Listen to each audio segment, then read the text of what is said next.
She whispered his name through the cracks in the stone. Her fingernails were gone, her lips torn from screaming, and still, no one came. This queen was promised safety. She was promised love.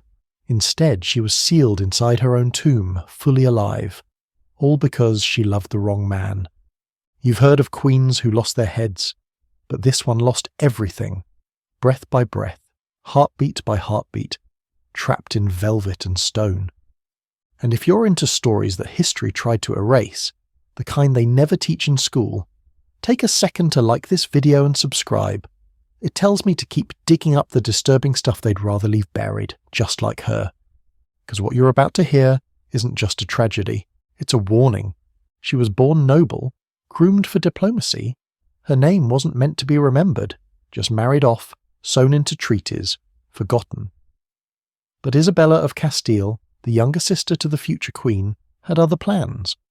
From the moment she met Ricardo, a knight of no land and even less blood, everything shifted. He wasn't royal, he wasn't rich, but he saw her, not as a pawn, not as a title, but as a woman. They spoke through letters passed under library doors, touched hands through lace curtains, smiled across candlelit corridors. Their love grew like ivy in the dark, secret, quiet, impossible to stop. But royal courts don't tolerate ivy. They cut it at the root. Her parents found out. And what do monarchs do with love that doesn't serve their purpose? They crush it. She was 17 when they told her she'd be marrying Prince Duarte of Portugal, a man nearly twice her age and known for treating his previous wives like livestock. Isabella said no. Once, only once, and that was all it took. She was locked in her chamber for a week. No sunlight, no food except cold broth. And by the end of it, she nodded through cracked lips. Yes.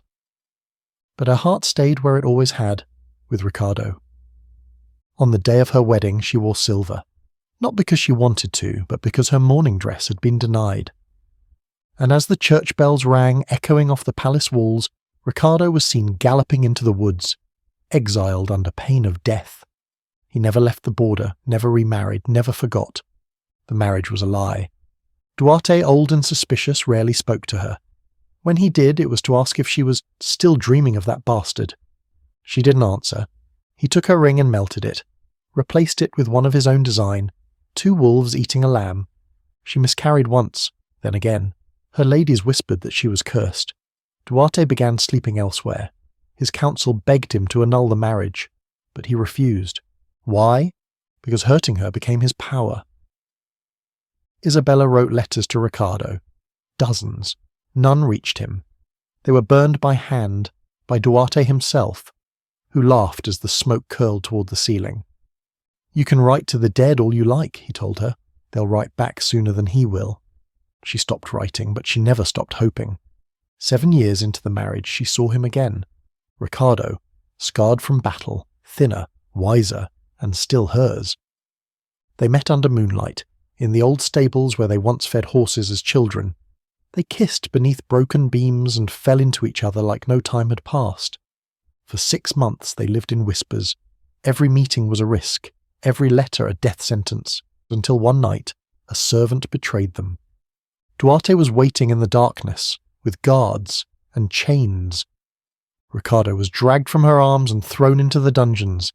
Isabella was locked in the palace tower, stripped of her titles, and branded with a hot iron, a small T on her thigh. T for traitor. She screamed his name as they took her away, and he screamed hers back, but that was the last time they ever heard each other's voices. Isabella wasn't executed. Duarte wanted her to live, but not as a queen, not as a wife.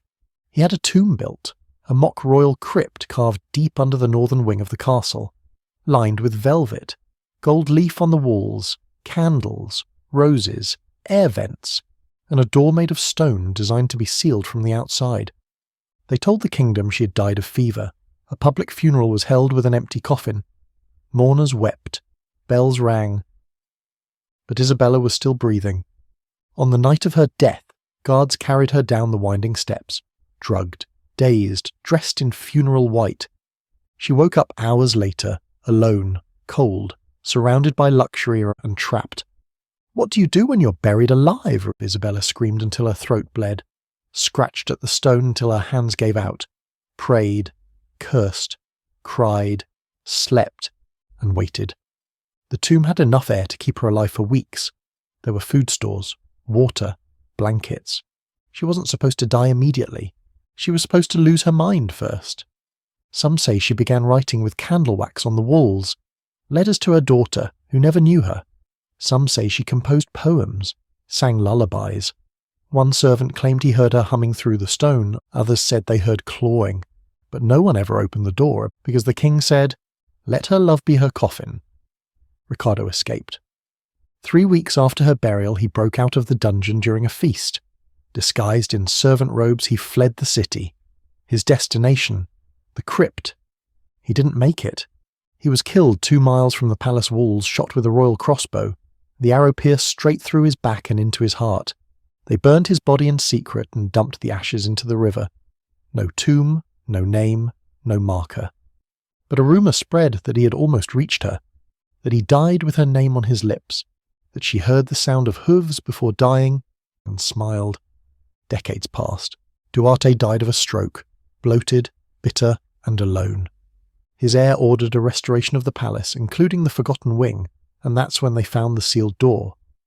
Inside, the tomb was still intact, dusty, silent, and inside the velvet coffin they found her bones, curled on their side. One hand stretched toward the doorway, nails gone, fingertips worn to the bone. On the walls, in faded wax and dried blood, were words scratched over and over. "I am still his." No statue was built for Isabella, no portrait displayed, no royal speech made. Her name was removed from records, her story rewritten. They called her mad, claimed she ran away, said she had taken her own life out of guilt. But the walls remembered, the servants remembered, and every winter, on the night of her burial, some claim they heard her voice in the hall as whispering his name. Her love didn't die, her name did. That's what monarchies do. They don't kill you, they unwrite you.